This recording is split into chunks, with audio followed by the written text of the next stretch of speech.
Yang pertama saya ingin menyampaikan ya tentu ucapan terima kasih atas kerjasama kemudian interaksi yang sangat dekat dan intens di mana media menjadi bagian tidak terpisahkan dalam penyelenggaraan pemerintahan. Sekali lagi baik pada posisi media mainstream maupun media sosial, ya. Kemudian yang kedua tentu kita berharap di tahun 2024 karena itu merupakan tahun terakhir di masa kepemimpinan saya bersama Pak Ron Jonsa Wakil Gubernur kita. Nah, terkait dengan itu ada beberapa hal yang perlu kami sampaikan dengan teman-teman media. Pertama, terkait dengan beberapa kegiatan program strategis nasional. Pergantian kepemimpinan itu tidak memutus kebijakan yang sudah disusun, baik itu dalam skala nasional maupun dalam skala regional wilayah maupun tingkat provinsi. Artinya beberapa program strategis nasional sudah dicanangkan di Bengkulu, misalnya jalan tol yang selalu teman-teman tanyakan. Insya Allah pasti berlanjut. Dan keputusan Presiden terbaru pada bulan kalau tidak salah Oktober kemarin, itu Kepres sudah jelas diperbarui ruas-ruas yang dipastikan akan diberlanjutkan. Artinya secara regulasi sudah keluar, nanti teman-teman media bisa searching regulasi dasarnya bahwa itu ruas tol yang akan pasti dilanjutkan di tahun 2024 dan 2025 yang akan datang.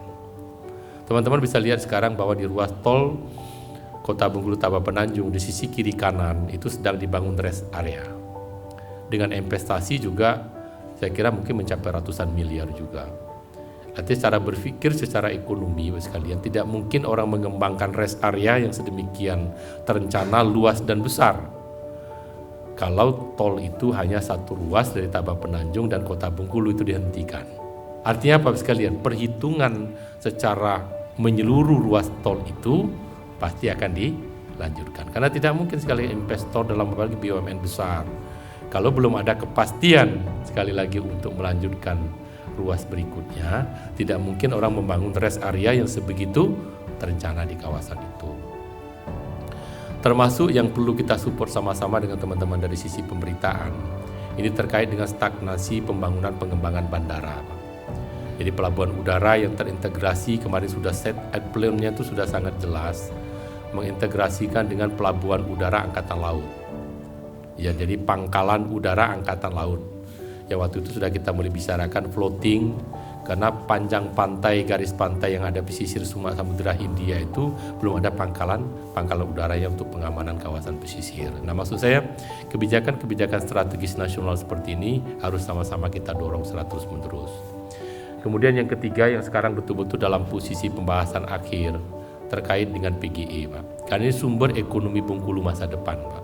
Pembangkit listrik geotermal itu sudah 2 tahun stagnansi hanya karena persyaratan TKDN.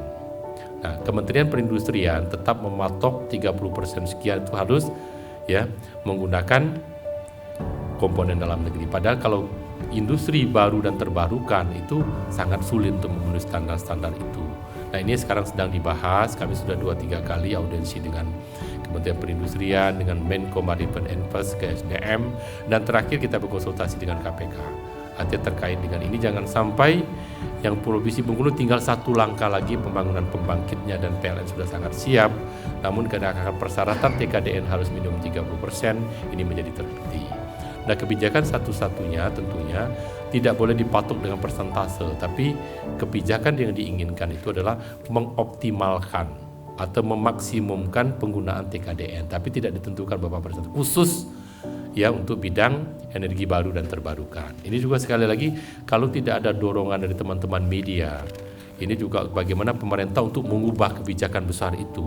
Dan ternyata sekalian teman-teman media, stagnasi pembangunan pembangkit listrik tenaga itu panas bumi, mungkin PLTMH dan sebagainya, itu ternyata banyak sekali yang mengalami stagnasi pada sisi akhir sebagaimana Bengkulu. Nah, kemudian yang ketiga, ini juga pada posisi finalisasi sekali. Berbagai kesempatan selalu saya sampaikan bahwa ya salah satu potensi ekonomi masa depan terkait dengan ekonomi hijau itu adalah kawasan hutan. Nah, ini juga sudah pada posisi kita finalisasi hasil dokumen full net sink kita dengan UNEP bahwa Bengkulu itu berkontribusi menyerap emisi gas rumah kaca itu 10% dari total nasional, Pak. Itu kemampuan hutan Bengkulu. Di mana luas hutan Bengkulu itu 42% dari seluruh luas kawasan. Namun pada posisi sekarang evaluasi kita itu tutupan lahan yang masih dalam kondisi baik itu hanya pada angka 33%. Artinya ada sekitar 9-11% hutan kita rusak. Nah ini kalau tidak kita segera mendapatkan kompensasi dalam bentuk volunteering yang dihargai dalam bentuk yang sering disebut dengan perdagangan karbon, itu juga kita tidak bisa menjamin bahwa hutan kita bisa kita pelihara, akan terus mengalami degradasi kerusakan itu. Nah maksud saya teman-teman media juga perlu mendorong ya bagaimana perhatian kompensasi terkait dengan kawasan hutan itu segera direalisasikan. Nah kalau kemarin sudah hampir disepakati nilai-nilai tertentu oleh Kementerian Lingkungan Hidup dan Kehutanan dan Kementerian Keuangan, kita akan mulai mendapatkan kompensasi itu di tahun 2024 yang akan datang. Nah kemudian juga kegiatan terkait dengan major project di Enggano. Nah sekali lagi ini akan menjadi sebuah potensi ekonomi yang sangat besar ketika keberlanjutan major proyek di Enggano itu juga diteruskan. Nah posisi sekarang rencana saya pertengahan Januari saya dengan Forkopimda akan ke Enggano untuk memastikan bahwa major proyek tahap pertama Trans Enggano itu berfungsi dengan baik. Kemudian juga revitalisasi pelabuhan Kahyapo dan Malakoni pun juga demikian. Dan sekarang kita akan dengan Pak Drem untuk melihat bagaimana membuat sodetan dari poros utama Trans Enggano itu ke sebelah sini timur ke arah barat, sebelah barat Pulau Enggano. Itu kalau dibuat sekitar 2-3 sodetan, maka nanti baru Pulau Enggano itu akan bergerak dengan potensi sumber daya ekonomi baik untuk pariwisata, kemudian industri usaha pengolahan dan sebagainya. Ketika infrastruktur major project itu bisa kita lakukan dengan baik. Nah itu menurut saya beberapa program besar yang akan sangat menyangkut kemajuan ekonomi secara mendasar sekalian. Termasuk bagaimana kita mendorong konektivitas kawasan selatan yang sekarang sudah terhubung, tapi kita kan juga minta dorongan dari kawasan Sumatera Selatan bahwa kita dari kawasan Tanjung Iman, Muara Saung, Air Tembok sampai Oki Timur. Nah posisi kita tuh semua batas Air Tembok itu sudah sekarang kendaraan sudah bisa tembus Pak, tapi jalan nasional itu belum memenuhi standar pada posisi perbatasan Sumatera Selatan. Itu sekalian kalau sudah terhubung dengan baik, maka saya ada keyakinan bahwa pelabuhan di Kaur Linau, pelabuhan Linau itu bisa akan berfungsi Pak. Sebagian bisa jadi nanti mungkin hasil tambang di kawasan Oki Timur, Batu Raja dan sebagainya, dia akan lebih memudahkan keluar lebih dekat melalui pelabuhan Linau. Nah sekali lagi dorongan ekonomi sekarang kita tidak berpikir Bengkulu, tapi berpikir bagaimana konektivitas Sumatera yang akan menguntungkan Bengkulu dalam konstelasi ekonomi. Nah kemudian yang kedua, kemarin alhamdulillah 2 bulan yang lalu izin pinjam pakai kawasan kita untuk meneruskan dari Padang Capo Ilir dan Padang Capo Ulu ke 4 Lawang. Ini sudah keluar baru 2 bulan yang lalu, dan sekarang sudah kita set up ini Pak Kero untuk melanjutkan itu dengan Pak Dandrem, Pak Dandrem 041 Gamas Bengkulu untuk memastikan keterhubungan sekali yang sering saya sampaikan itu Sukaraja dengan 4 Lawang. Nah Bapak sekalian, tol itu bisa kita bangun berhasil, terhubungnya kemudian dengan 4 Lawang, dengan terhubungnya juga dengan kawasan Linau dan sebagainya. Inilah nanti yang diyakin betul, baru ekonomi Bengkulu itu akan ada pergerakan secara signifikan sekalian. Karena apa? Mobilisasi orang dan barang itu tidak hanya digerakkan oleh masyarakat Bengkulu saja. Nah sekali lagi itu bentuk setup design yang coba kita rancang, termasuk sekarang kita memastikan bagaimana memastikan pelabuhan Injatama yang di kawasan utara ini sudah 2-3 kali rapat juga untuk menjadi pelabuhan komersial yang posisi sekarang kan berada posisi pelabuhan pribadi private. Nah tujuannya apa sekalian? Nanti teman-teman bisa rilis 1 kali ini. Kalau ini bisa difungsikan menjadi pelabuhan komersial, maka gubernur bisa mengambil sebuah kebijakan bahwa semua hasil tambang batu bara di kawasan utara Ketaun dan sekitarnya itu nanti bisa kita buat sebuah regulasi untuk tidak keluar melalui pintu Pulau Bayi. Maka dengan sendirinya apa yang dikeluhkan oleh masyarakat terkait dengan kepadatan lalu lintas dan kerusakan jalan dari poros Bengkulu Utara sampai ke kota Bengkulu pun bisa kita selesaikan. Namun sekali lagi ini kalau tidak didorong juga dengan dukungan teman-teman media terkait membuka akses pelabuhan Injatama untuk menjadi sebuah pelabuhan terbuka yang terkoneksi dengan pelabuhan Pulau Baina. Sekali lagi ini sekalian merancang infrastruktur Bengkulu yang tidak boleh tidak, menurut saya ini tidak ada tawaran sedikit, harus kita kerjakan secara bersama-sama agar sekali lagi Bengkulu ini menjadi terbuka dari sisi konektivitas ekonomi. Dan di samping itu yang ketiga yang tidak kalah pentingnya terkait dengan ketersediaan BBM.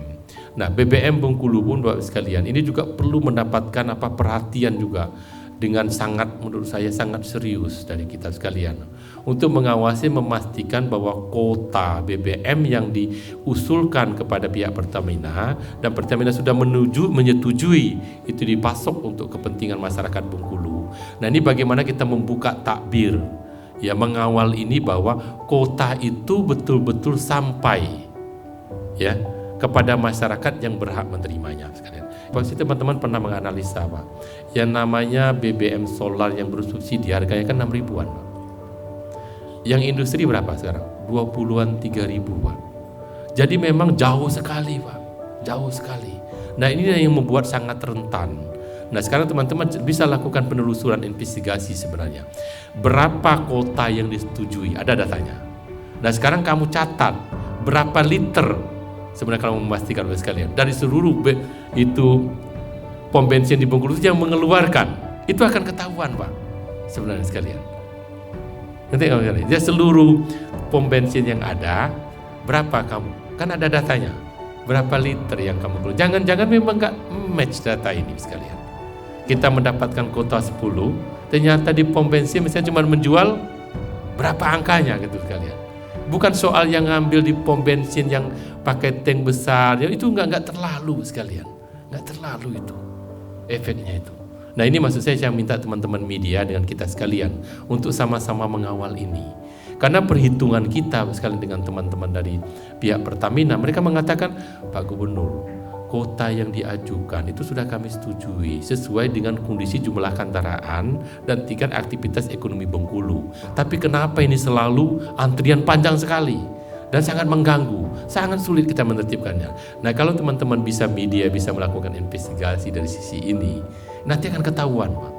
Ambil data yang disetujui oleh Pertamina kuota kita, dan nanti Pak Kira dampingi Pak Kira, minta semua laporan berapa pom bensin mengeluarkan BBM bersubsidi akhir tahunnya. Sama nggak datanya dengan kuota yang kita terima? Ya sekalian, kalau sudah mulai ketemu ada sesuatu misalnya sekalian, ini baru kita mulai persoalannya di mana. Karena sekali lagi dilakukan razia, dilakukan pemindahan jam, antri di sekarang nggak antri di dalam kota, dia buat di luar kota. Persoalannya itu bukan itu, persoalannya itu BBM di stok di pom bensin itu yang kurang sekalian, yang kurang. Itu yang mengakibatkan. Nah, ini dampaknya betul. Sehari mereka nggak kerja, sehari antri BBM dan sangat mengganggu kondisi bagaimana Kamtibmas di perkotaan ini. Nah, maksud saya, tolong teman-teman sekalian bantu kita, karena peran media menurut saya sangat kuat dalam hal ini untuk sama-sama mengawal kebijakan sehingga proses itu bisa berjalan dengan baik. Saya kira langkah-langkah seperti ini sekali lagi saya berharap teman-teman media tetap bisa berkoordinasi untuk saling memperkuat, ya selalu betul-betul menjadi penyeimbang dari apa yang dilakukan oleh kepala daerah beserta seluruh unsur, termasuk teman-teman melakukan koreksi terhadap beberapa kebijakan yang sudah kami susun untuk bisa kami realisasikan. Saya kira demikian, termasuk saya kira kalau teman-teman kalau yang sifatnya sudah agenda terkait dengan kepemimpinan di mana program yang prioritas kami, silakan disorotin satu persatu. Itu akan lebih membuat kami bisa melakukan reevaluasi apa yang harus dilakukan, apa yang harus betul-betul difinalisasi, kemudian apa yang betul-betul di stressing sehingga program prioritas itu bisa diterima dimanfaatkan oleh masyarakat Bengkulu. Bapak Ibu hadirin sekalian, saya kira itu yang dapat kami sampaikan sekali lagi sebagai komunikasi kita di akhir tahun 2023 dan kita akan menyambut tahun 2024.